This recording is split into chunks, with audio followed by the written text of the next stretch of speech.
A year ago, we were hit with a virus that was met with silence and spread unchecked. Denials for days, weeks, then months. That led to more deaths, more infections, more stress, and more loneliness.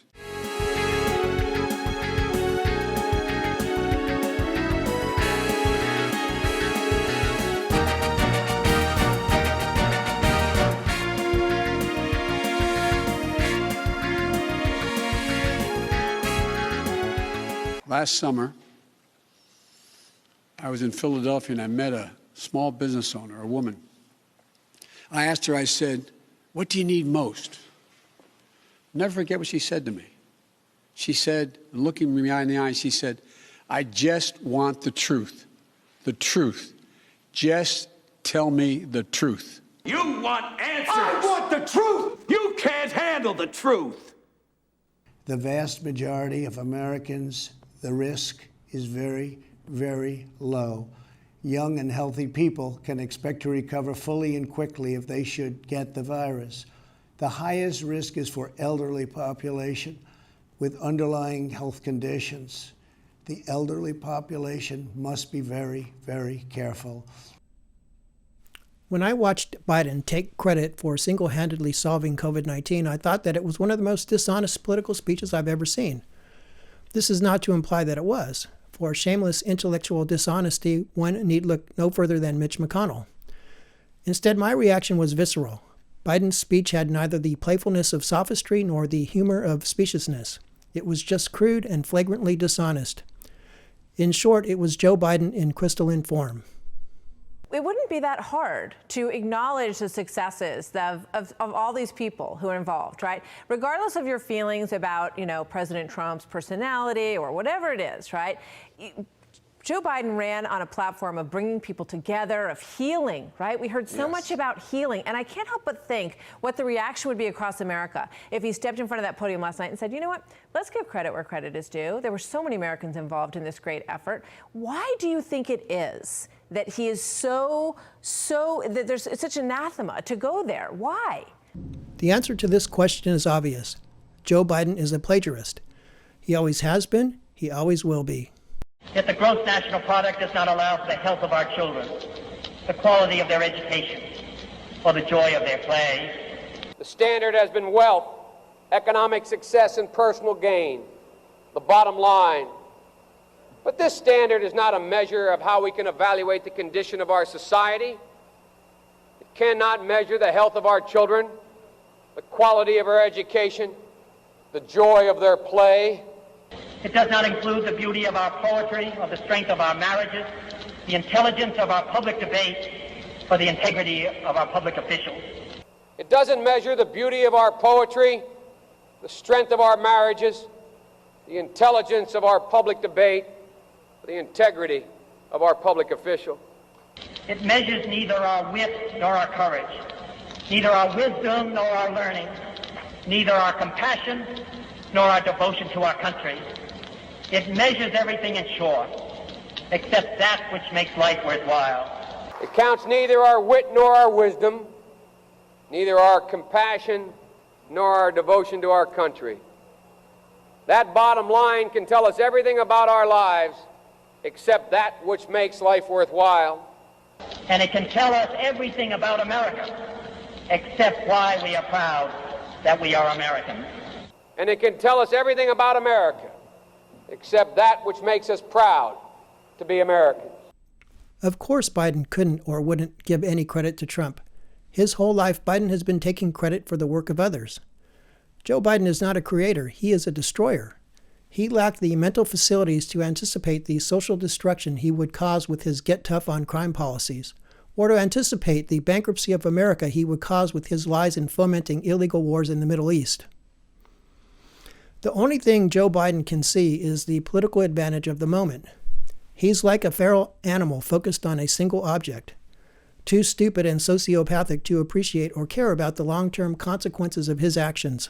In my first full day in office, I outlined for you a comprehensive strategy to beat this pandemic. We've spent every day since attempting to carry it out. 2 months ago, This country didn't have nearly enough vaccine supply to vaccinate all or ever near all of the American public. But soon we will. We've been working with vaccine manufacturers, Pfizer, Moderna, Johnson & Johnson, to manufacture and purchase hundreds of millions of doses of these 3 safe, effective vaccines. The fact of the matter is that Biden is in Trump's draft. Biden is the beneficiary of decisions Trump made more than a year ago and of the work of the Trump administration in building a response to the so-called pandemic. I have mentioned this before. Just a partial list of what Trump did to limit the damage of the China virus includes impose travel bans on China and Europe, shut down the economy when advised to do so, guaranteed free health care to everyone affected, partnered with industry to develop a testing program, partnered with industry to increase the supply of PPE, partnered with Ford and GM to manufacture ventilators, quickly built temporary hospitals, deployed U.S. Navy medical ships to hotspots, and most pertinent to the current debate, fast-tracked research funding. In addition, he worked with Congress to provide aid to individuals and small business, and he held daily press conferences. Even Biden could not avoid tripping over the reality that America's response under Trump's leadership has been extraordinary. The development, manufacture, and distribution of vaccines in record time is a true miracle of science. It's one of the most extraordinary achievements any country has ever accomplished. The mendacious midget himself agrees, conceding the reality.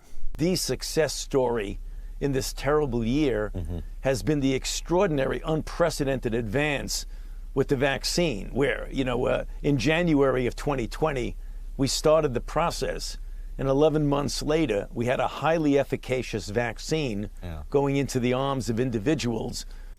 In all of the generated hysteria and panic of the past year, I have not seen one report that the China virus is more contagious than the ordinary flu, or that it is more deadly than the ordinary flu. I have not seen one report that the precautions prudent people take during flu season would not have been enough to mitigate the spread of the infection. I have not seen one legitimate study that mask wearing, social distancing, and not working would be or have been at all efficacious. And this is before we calculate in the blowback, the suicides, the bankruptcies, and so on. It is a fact, however, that these measures did undermine the economy and demoralize the public. Further, these are exactly the effects that the American government deliberately causes when it seeks regime change in other countries. And we did get regime change, complete with a military occupation of our capital in support of the new government, which has several unsettling implications. But I digress.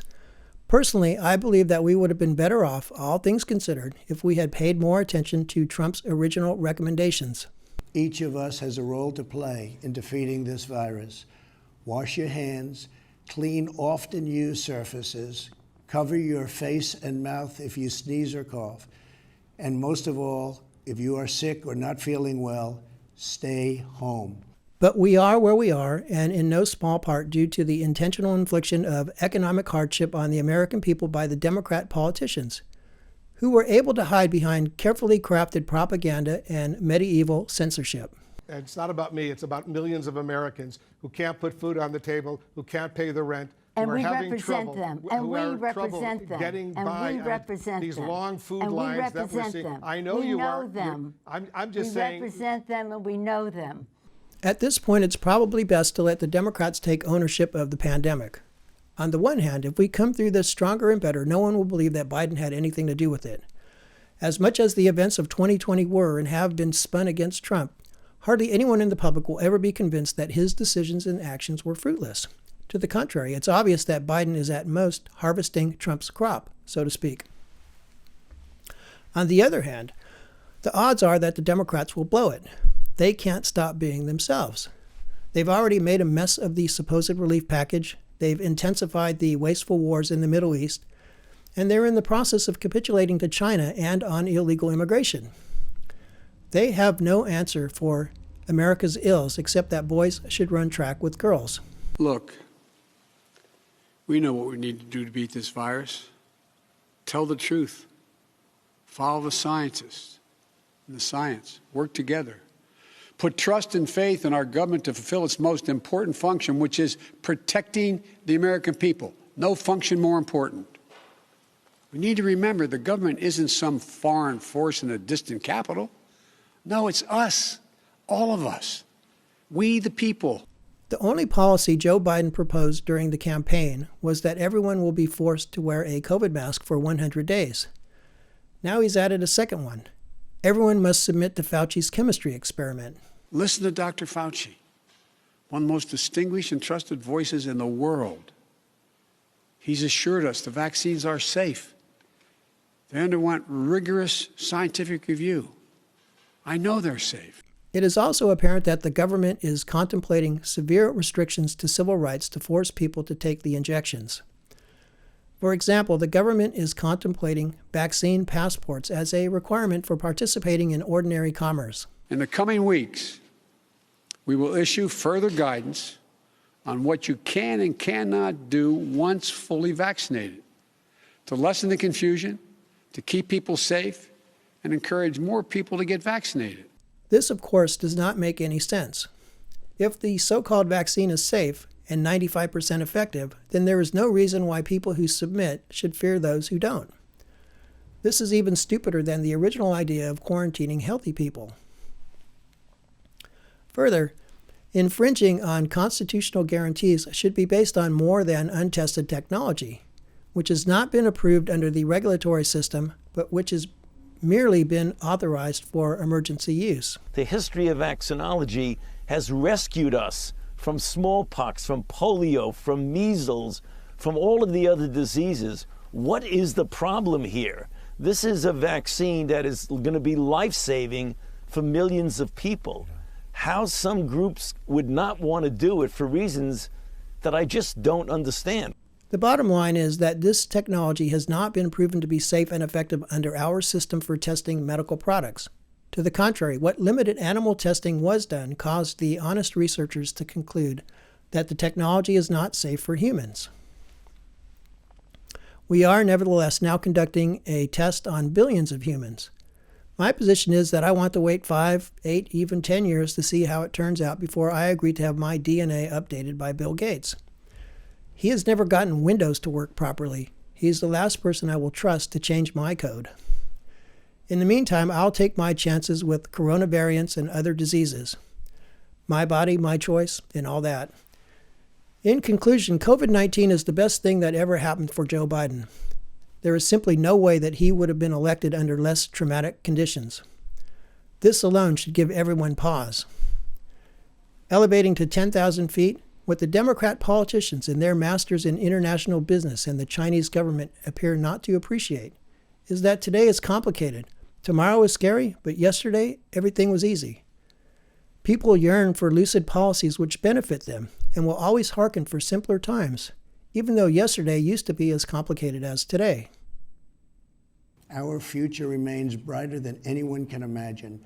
Acting with compassion and love, we will heal the sick, care for those in need, help our fellow citizens, and emerge from this challenge stronger and more unified than ever before.